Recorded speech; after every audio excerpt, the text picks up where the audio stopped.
Good morning. Welcome to the Unitarian Universalist Church of Kent.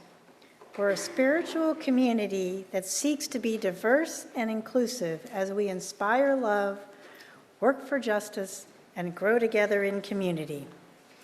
I'm Kathy Kearns, today's worship associate. We extend a special welcome to our visitors. Thank you for worshiping with us this morning. So today's special service brings you a sermon and other worship elements from our Unitarian Universalist Association staff. It asks the question, what seeds are you planting for the new year? How are you weaving your magic into relationships with others? How can we center beauty and goodness and love in all that's ahead?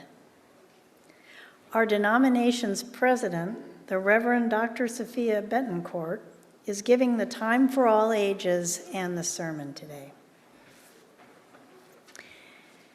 It takes a village to bring you this service. We thank the UUA for providing the worship elements, and we thank our music director, Emily Hall, for arranging the music and all of the many musicians who are participating in the service today. We also express our gratitude to the tech team and our greeters.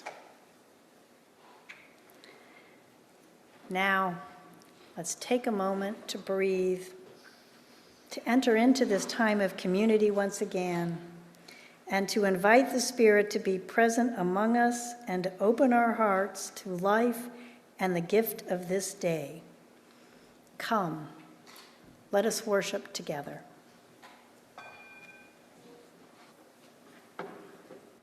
Sweet Spirit of light and love, sweet Spirit of light and love, sweet Spirit of light and love, spread your wings and shelter me. Spirit of sweet Spirit of light and love, sweet Spirit of light and love, sweet Spirit of light and love, spread your wings and shelter me. Spirit of sweet Spirit of light and love, sweet Spirit of light and love, sweet Spirit of light and love, spread your wings and shelter me.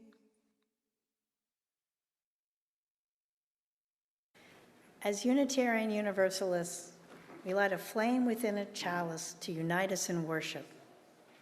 It reminds us of our ongoing search for the light of truth within us and among us. The chalice also is a light to guide us on our shared journey and a reminder that we are all interconnected in the great web of existence of which we are each a beloved part.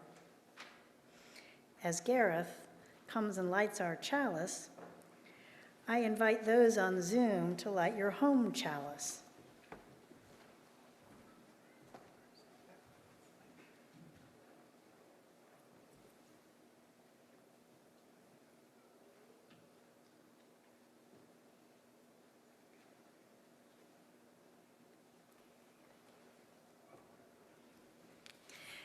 Please join in the words of our chalice lighting. Love is the spirit of this church, and service is its law.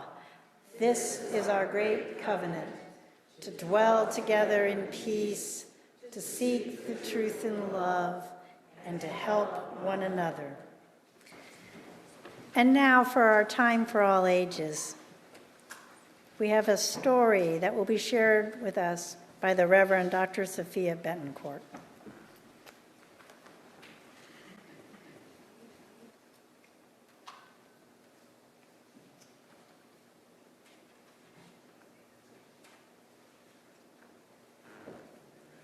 Our story today is adapted from one of my favorite authors, Leah Lakshmi Piepsna Samarasinha, and it is called The Bridge of Flowers.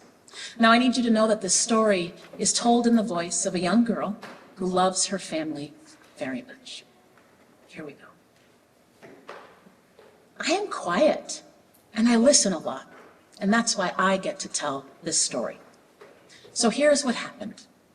My mom, Soraya, is a witch. And that means that she listens to people talk and she makes potions for them out of flowers and dirt and rocks and sometimes even spit to help them with their problems. My Papa, Kamau, is a scientist, and they spend a lot of their time looking at tiny pieces of moss under lots of different microscopes. When Mom and Papa fell in love, they planted 2 trees, close enough together that they could be near each other, but far enough apart to have room to grow. So Mom cast a spell, and Papa settled down lots of fertilizer, and the 2 trees grew quickly and really, really tall. Now, Mom and Papa really love each other. They don't always love living together. Right, Soraya has a tendency to leave crystals and lipstick and bacon grease everywhere, and Papa likes clean counters so that the bacon grease doesn't end up in their experiments. They fight about this sometimes. Soraya thinks that bacon grease and crystals and lipstick are part of the magic. Papa says clean counters are magical too. So eventually, Soraya and Kamau decided to live close together, but also apart. And they built houses, tree houses, in those very same trees that they planted when they fell in love. And most importantly, between the 2 houses, they wove a bridge of flowers so you could get back and forth whenever you wanted to. That bridge had roses and sunflowers. It had little yellow flowers whose names I don't remember. It had cactuses, one of which was the parent of my own personal cactus, Agnes. You'll hear more about her later. It was a beautiful bridge, and it allowed us to go back and forth whenever we wanted to see each other. Now, my sibling Kumar, after a while, added a skateboarding ramp to the bridge. They would go to the bridge, do an ollie, land on the ramp, go around and do the whole thing again. It kept our family woven together. Me, I stay inside often, and I journal, and I'm quiet. Sometimes outside is just too much, but late at night, when the whole world is listening, I like to sit in the middle of the bridge and breathe. Now, one day, times got really stressful in the world, and Mom tried to help more and more people, and she picked more and more flowers from the bridge for her potions. And Papa, they were doing more work to try to clean the air, and they took more mosses and lichens from the bridge. They did this work to support the community, and they picked more flowers and more mosses and more lichens. And one morning, when we went outside, we saw that they had picked too much, and the bridge had collapsed. Mom and Papa started fighting about whose fault it was. We just don't have time to deal with this. And they went back to work. This is something parents do sometimes when they're stressed. But Kumar and I didn't think this was okay. Some members of the community suggested that we didn't need a bridge. After all, Soraya had a ramp, Kamau had an elevator. It wasn't as if we couldn't get to each other. But Kumar and I liked the ease of back and forth. What if I left Agnes in the wrong house? What if Kumar needed their backpack? We decided something had to be done. Now, I don't always get along with my sibling, but we talked about it and we strategized and we came up with an idea. So I went to Mom's cabinet, you know, the one she doesn't lock because she trusts us. I took some of her magical honey and her special dirt and seeds, and Kumar took lichens and mosses from Papa's lab. And we came and we brought our hands together and we thought about what we most wanted. We closed our eyes and we wished for that to come back into being. When we opened our eyes, the bridge was back, but it didn't just connect our houses. It connected our houses and our libraries and the place where Soraya and Kamau go for organizing meetings. It connected us to the shelter and the food bank and all around the community. And the bridge was beautiful. So we went to wake up Soraya and Kamau to show them what we had done, but they were already awake.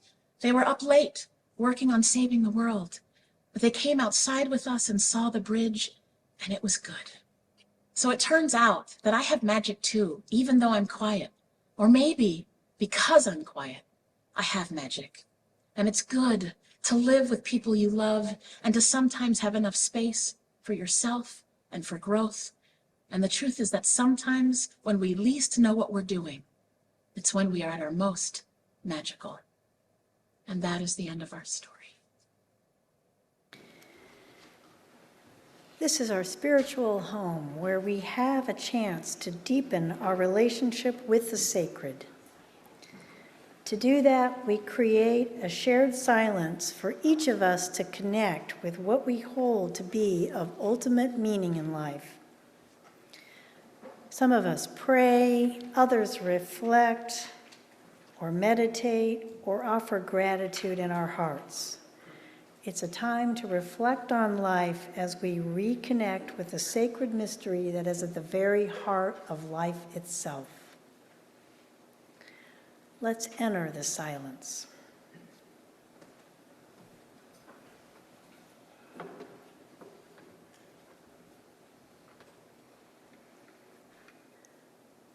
Part of our journey is struggle, loss, and sorrow.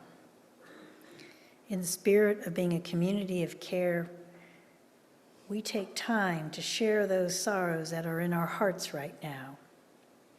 If you're on Zoom and would like to share a sorrow, loss, or struggle, please put that in the chat box and I will read them.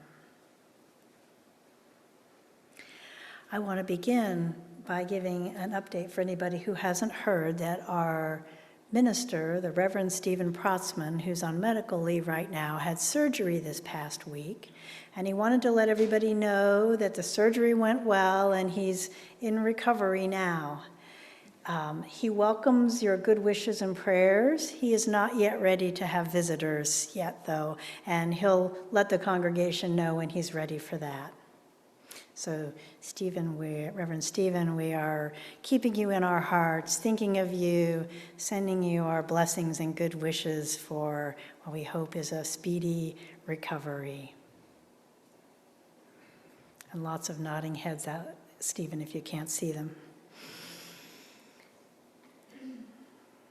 Renee shares that her Aunt Marty passed away on Thursday, peacefully after several weeks in hospice. We hold Renee and her family in our hearts as they grieve this loss. Ginny shares that her son-in-law's brother died of a heart attack this week. We are very sorry, Ginny, to hear of this sudden news, and I'm sure it's a shock to everybody, and we send you our love and our care as you grieve with this loss. Stella shares that her mom's friend's dad died. We will keep this family in our hearts and think about them as you all are grieving this loss. Chris shares the grieving, that there is grieving over the passing of their dog, Yoda, 4 months ago. It's a loss that is so hard sometimes to get over. We're thinking of you, Chris. Becky asks that we remember her in our prayers as she's currently getting treated for an infection. And I now offer you this blessing from the Reverend Rebecca Ann Parker.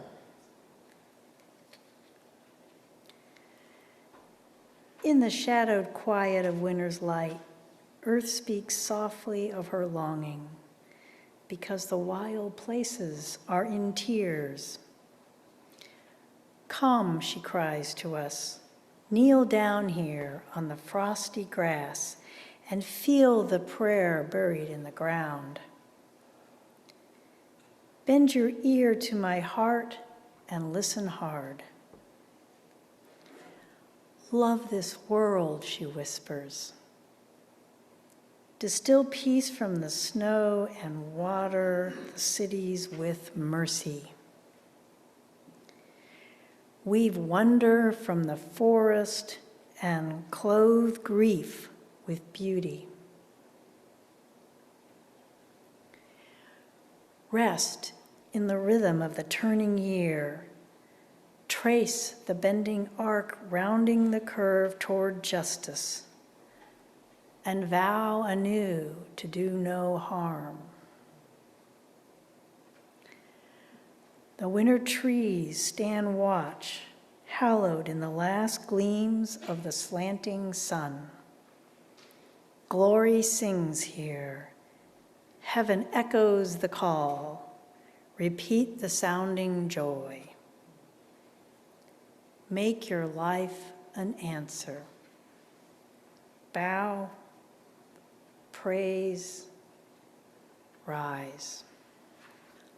Life also brings joy, wonder, and awe. We've experienced moments this week that lifted our spirits, and if you're attending on Zoom, I invite you to share those in the chat. Oh, there's one more sorrow here that I see just popped in. I want to acknowledge that. Susanna is sharing that we should hold David in our hearts as he faces a concern for his sister and is bringing his own loving heart to her care.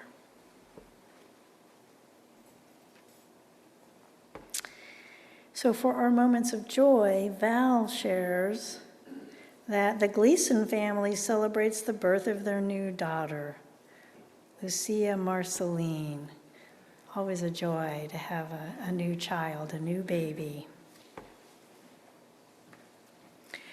Kurt shares the joy that some family, a niece in Portland and her 1-year-old, are coming to town for a visit.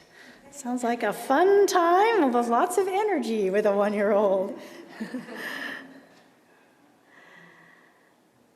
And Katie shares the joy of having fun playing board games with friends yesterday in Fessenden.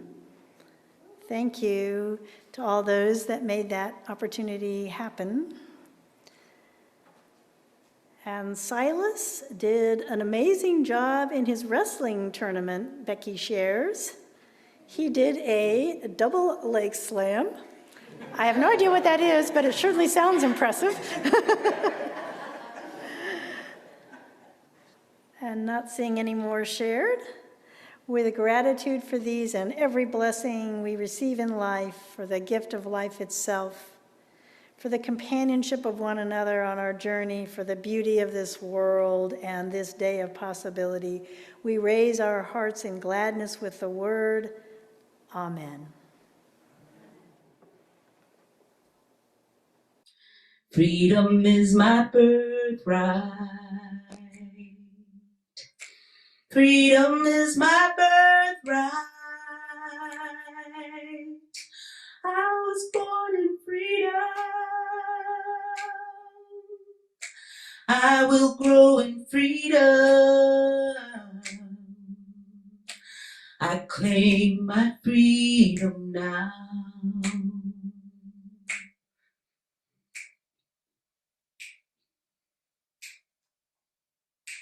Freedom is my birthright.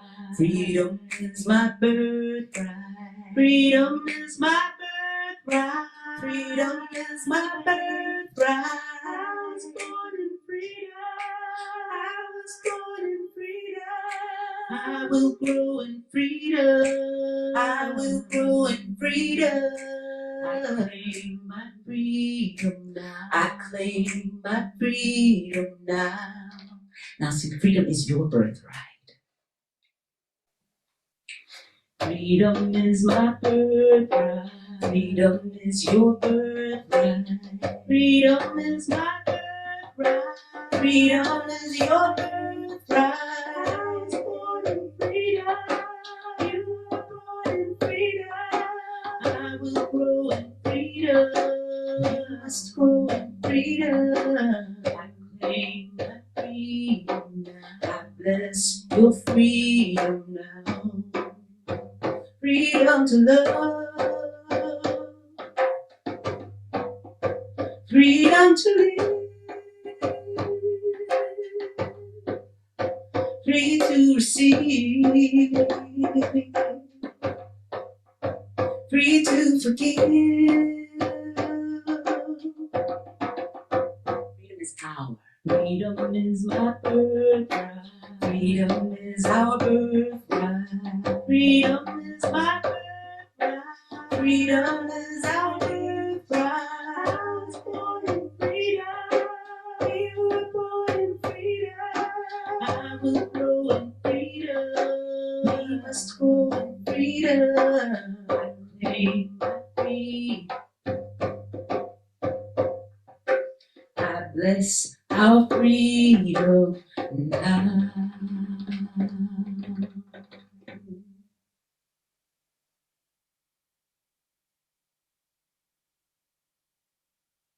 Hello, friends.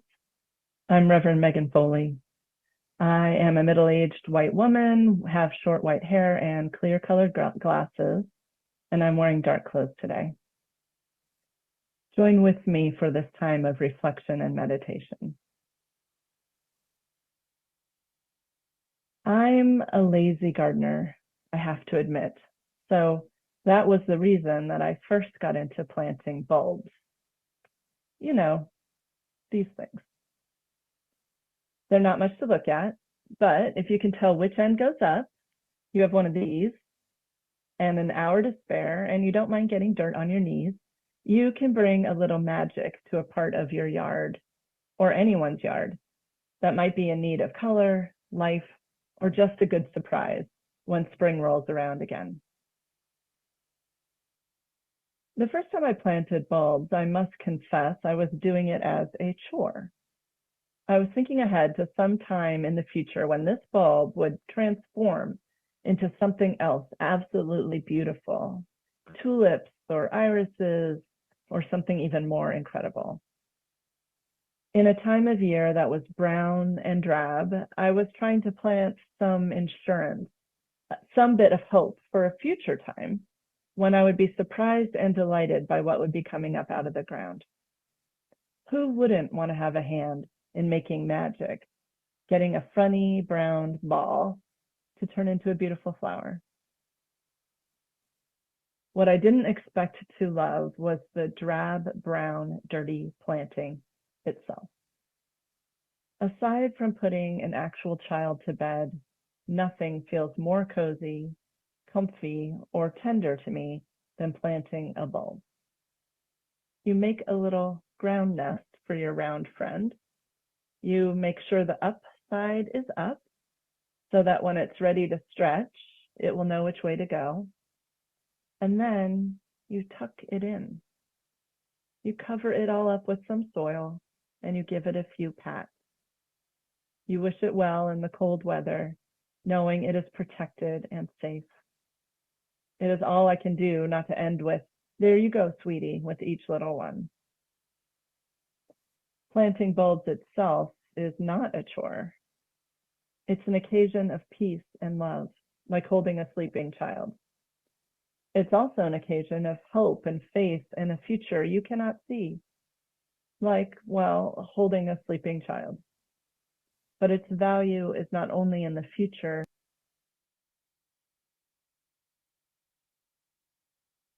My beloved housemate and chosen family, the Reverend Dr. Devorah Greenstein, has been excited about winter sowing lately.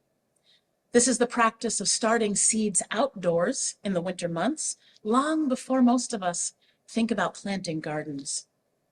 It's a fairly simple and practical idea. Most gardeners save plastic containers from around the house that we might otherwise recycle, and we prepare them with soil and seeds and lids so they can protect the potential that they house through the coldest months of the year. Why do we do this?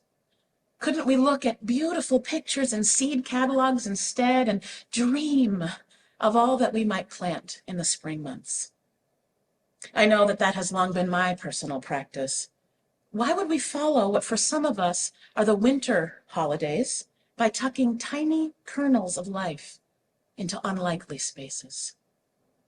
I've decided to embrace this idea of setting seed long before signs of life will be visible as a type of leaning in to the new year. How many of us, like me, have gotten into a habit of disparagement at the year's turning? I remember holiday ornaments in 2020 that had language I probably shouldn't repeat in the pulpit without good cause, woven into these beautiful snowflakes. I think we still have a small plastic dumpster with flames coming out of the top as a representation of our disparagement and dismay with the year prior. I can't remember if it was 21 or 22. Politics, pandemics, and ideologies have turned what I used to associate with fireworks and other festive celebrations into a kind of creative dismissal of all that has come to pass in the prior 12 months. Don't misunderstand me. I fully embrace the power of humor that allows us to laugh our way closer to hopefulness and possibility. We need more of that. And I'm not here to censor how we keep ourselves going in difficult times. But as often happens in my life, I can hear the echoes of my grandmother's teachings when I get a little too comfortable in how I process all the things. She used to teach me about the magic at the turning of the year, and she encouraged me to do whatever thing I most want to spend my time on or have shaped the year to come, just as the clock strikes midnight on December 31st. I think this is related to that tradition of kissing a loved one right at the end of the countdown. Her encouragement reminds me that even in those most difficult years of active quarantine in the face of this ongoing pandemic, there were beautiful things to be proud of that didn't belong in the dumpster fire, for all that it made us laugh in those isolating days. A lot of that pride for me was grounded in the ways that our congregations and communities showed up for one another, showed up for the work of justice. It was grounded in my gratitude for our religious professionals, for our lay leaders and our national UUA staff as they pivoted and resourced and supported us through the unknown. Most are still recovering from that nonstop labor.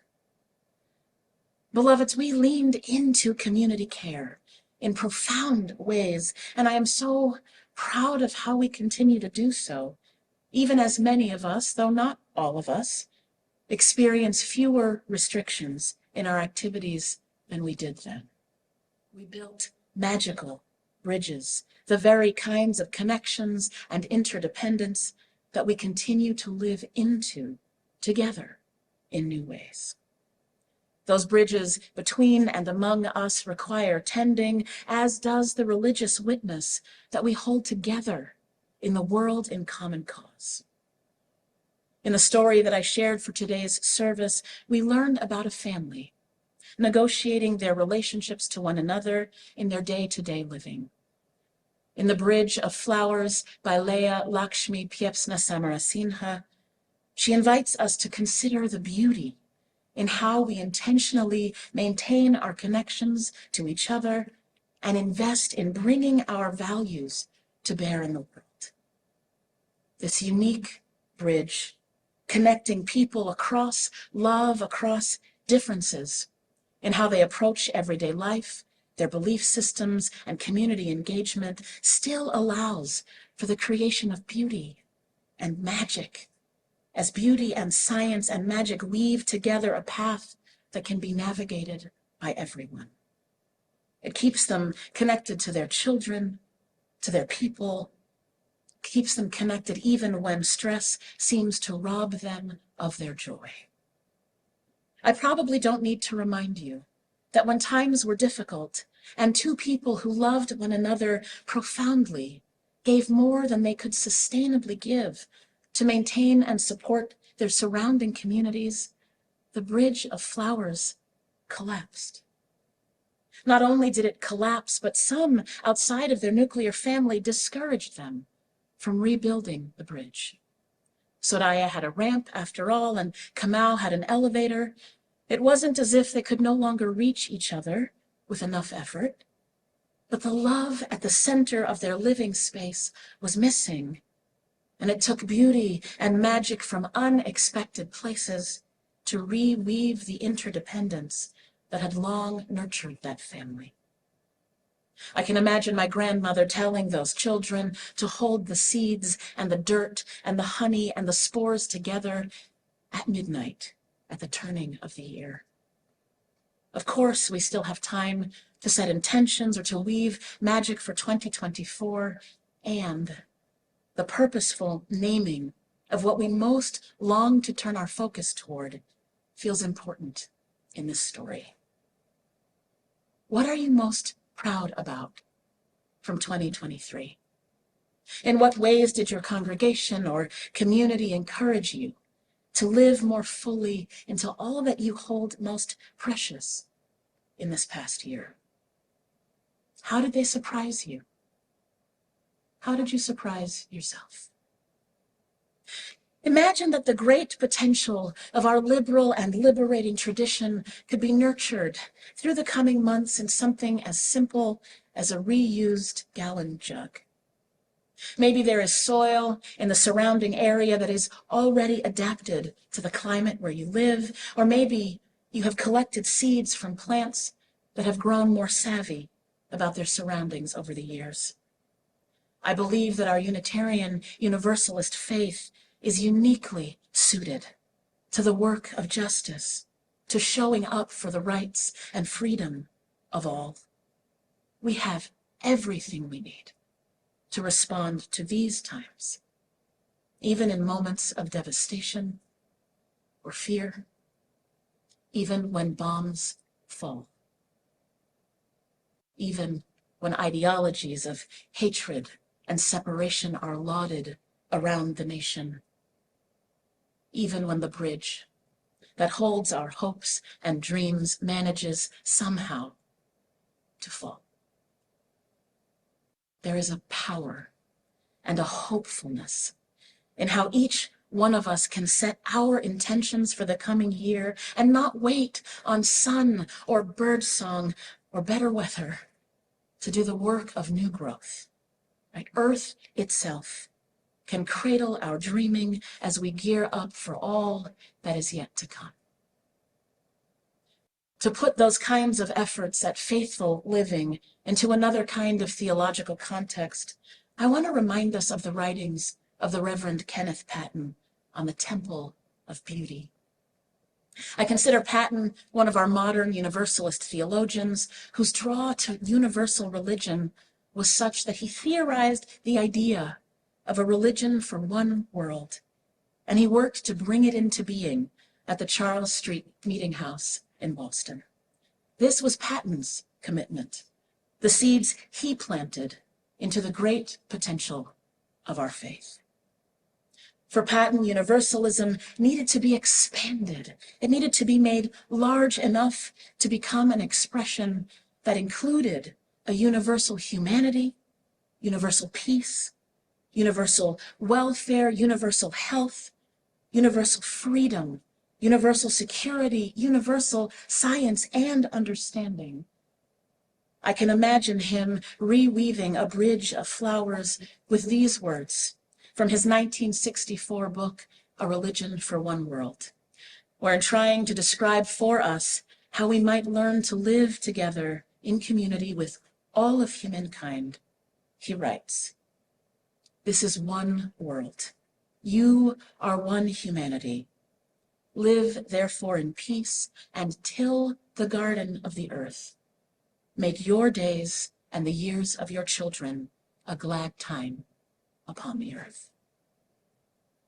Patton believed that religion, when drawn beyond the bounds of any one culture, any one expression, or any one group of people, contained within it the possibility of bringing into being all that is most right in the world. So here, goodness, freedom, justice, understanding, kindness, consideration, and the dismantling of discrimination and prejudice all reach their most noble, compassionate, and complete dignity, grace, and power. It's a lot to expect from one universal tradition. But Patton believed that the potential for this possibility lay within reach If only we could learn and find good ways to describe it and to teach ourselves how to recognize it in its echoes through human art and human culture. Now, I know that we have learned a great deal about the dangers of trying to define one big T truth that is available for all people. Right? It's not the availability that is the issue.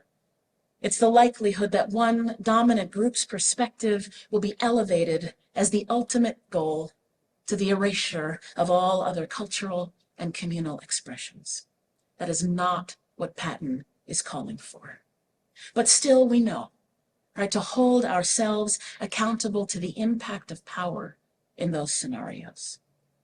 But what I most want to hold on to from Patton's thinking is the very practical idea that liberals need good language and ideals to describe the things that we most long to bring into being. Our very pluralistic approach to Unitarian Universalism can make agreeing on shared language difficult, and without it, it's hard to collaborate with one another or to hold on to all that we hold dear. For Patton, the highest ideal that we can strive for in all of our efforts is beauty. I don't think he meant that in a temporary or frivolous or vain kind of a way. He writes that unlike goodness or truth, words that we often lift as ideals in our tradition, beauty includes the highest expression of our values. Right? He argues that there can be truth that is not beautiful, goodness that is not beautiful, but that beauty as its core is both truthful and good. And he reminds us that every expression of beauty born of our human interconnections serves as a kind of prophetic witness to what might best heal this world. Patton calls us to build temples of beauty. For me, those would probably take the form of gardens, and to fill them with everything that will preach our greatest ideals on our behalf. So what beauty do you most want to call into being in 2024? How are your congregations and your communities leaning into all that is most needed in this coming year? How are you helping to keep those bridges well tended? From the perspective that I am privileged to hold as the president of your Unitarian Universalist Association, I can tell you that there is already a lot to be proud of in our efforts in community. I hear from our field staff that care for each other far beyond the bounds and the limits of Unitarian Universalism remains the bedrock of this faith. I hear from our organizing strategy team again and again as they work with partner organizations around the country that they are thanked for the ways that you serve as the dependable core of volunteer efforts for justice in their communities. I get to witness the ways in which our national level volunteers all across our tradition give their very best to keeping the values and the ideals of Unitarian Universalism alive in the world. And sometimes I get to sit with a few of you in small groups where I'm told again and again how this faith saves lives. Beloveds, I'm not here to tell you what seeds to plant in the coming year. I can tell you some of mine. In this shared ministry and with the wisdom of so many others by my side, I am tucking the seeds of climate justice into my winter sowing this year. Alongside it go the seeds of democratic strategy, bodily autonomy, and decriminalization.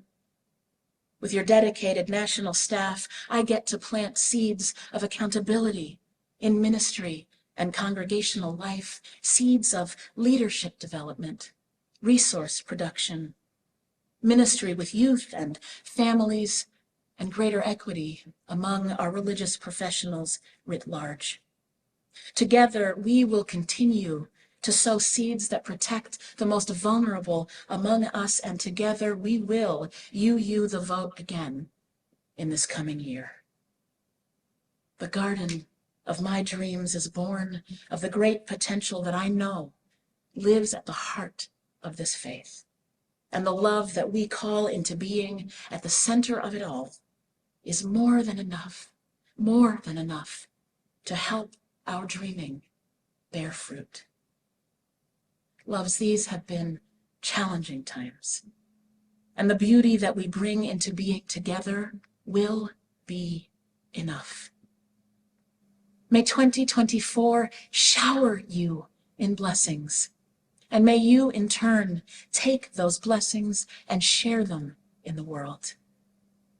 Thank you for all that you are and for all that you will yet do. May it be so. Amen. Ashe, and blessed be.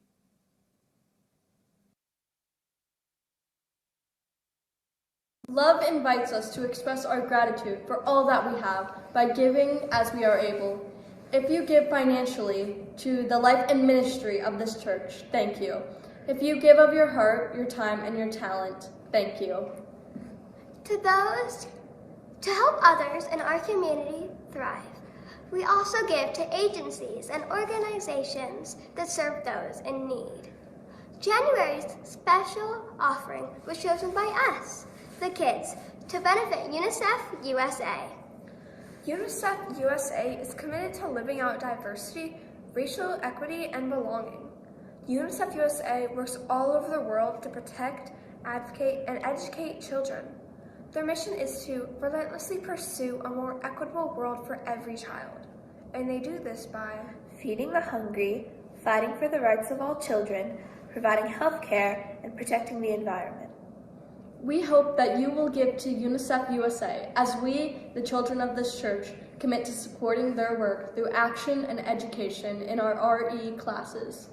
To give to UNICEF USA, please use the white envelopes and write special offering on it and place it in the offering basket. If you are writing a check, please write special offering on the memo line so that your gift is counted. Thank you for helping us to build a better world. The offering will now be gratefully received.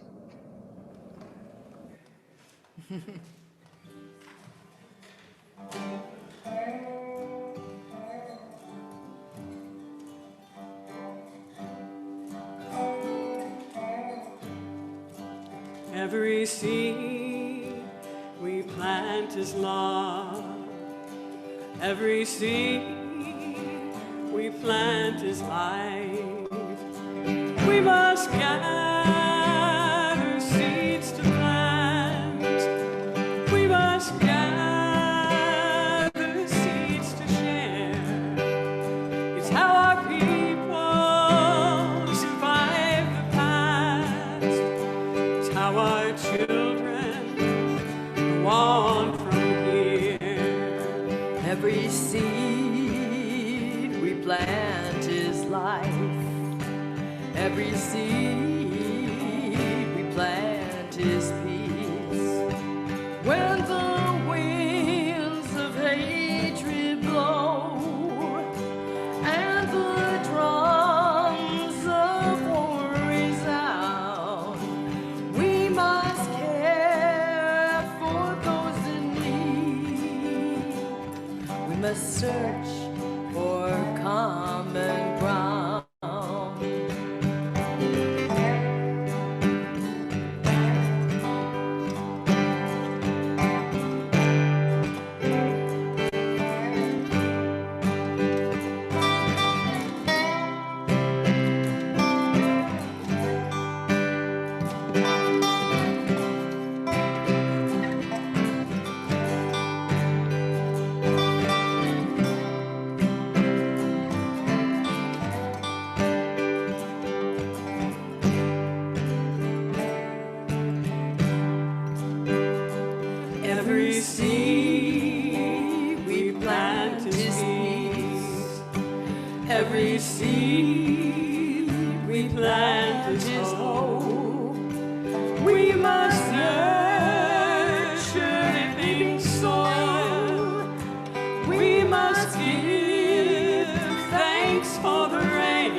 is hope.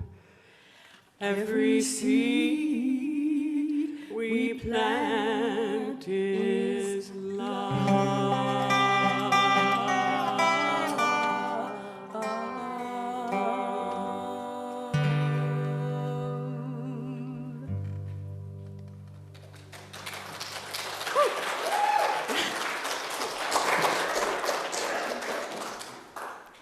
Thank you. And now, as we bring the service to a close, I invite you to say with me the words for extinguishing the chalice. We extinguish this flame, but not the light of truth, the warmth of community, or the fire of commitment. May we carry these in our hearts and minds until we are together again. And I invite you now to stand as you are in body or in spirit for our closing hymn. Now let us sing.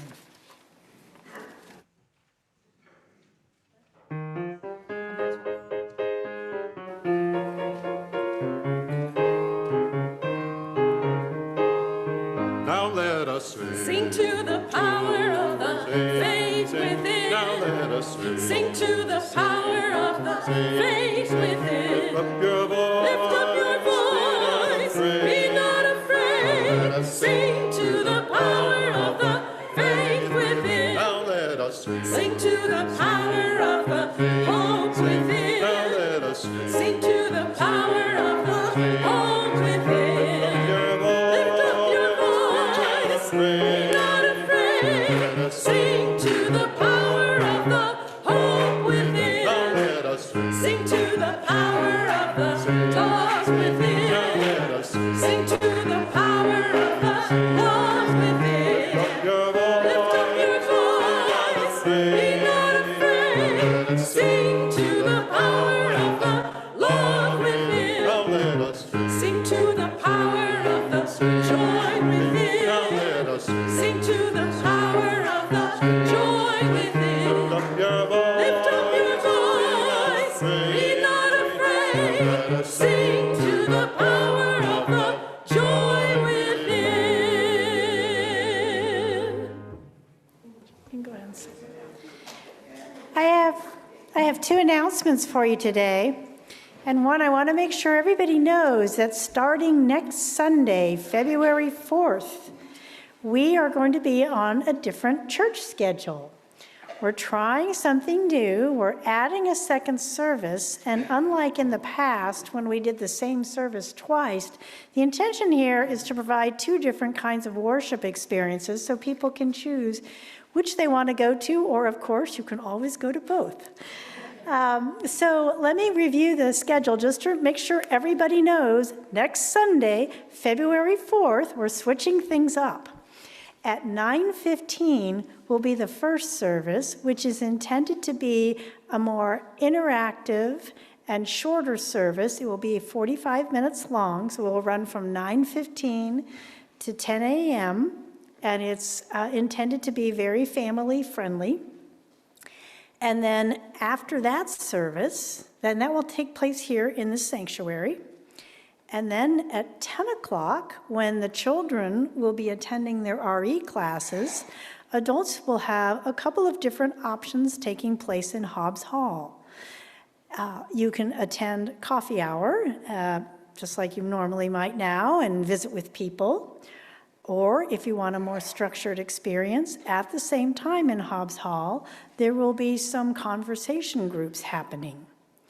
And the conversation groups will run concurrent with RE for 45 minutes from 10 a.m.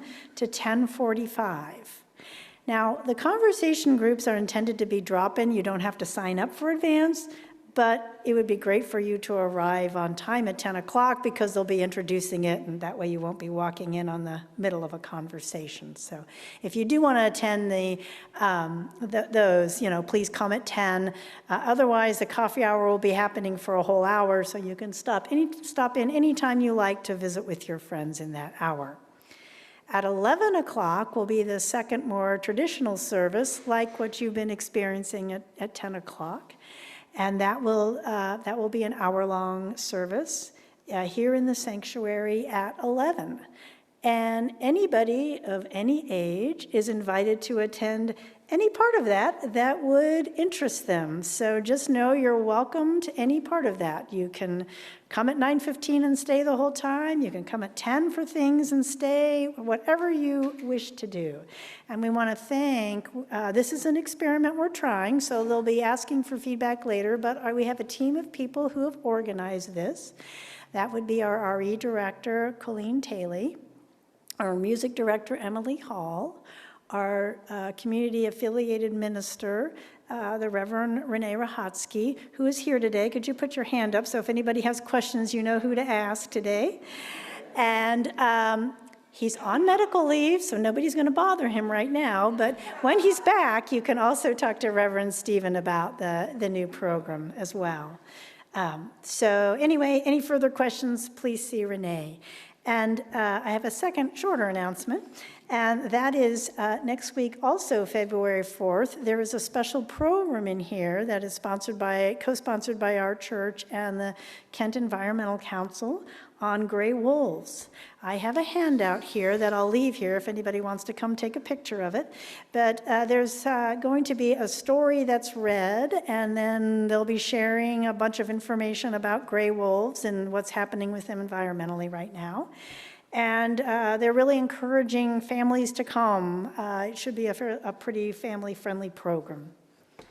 So with that, we will now listen to our benediction. As we go forward from here, may we be ever open to the beauty that is all around us. May we remember that the mighty oak can be found in the smallest acorn, and may we find hope where there appears none. This is part of life's magic that is all around us. May we find strength by having faith that we are surrounded by beauty, oneness, love, connection, and the magic that is life. Let this connectedness carry us into our next becoming. Keep love and hope alive. And now, as we plant our seeds for the new year, let us go forth to continue inspiring love, seeking justice, and growing in community. May it be so. Blessed be. Amen. And I see the light in you.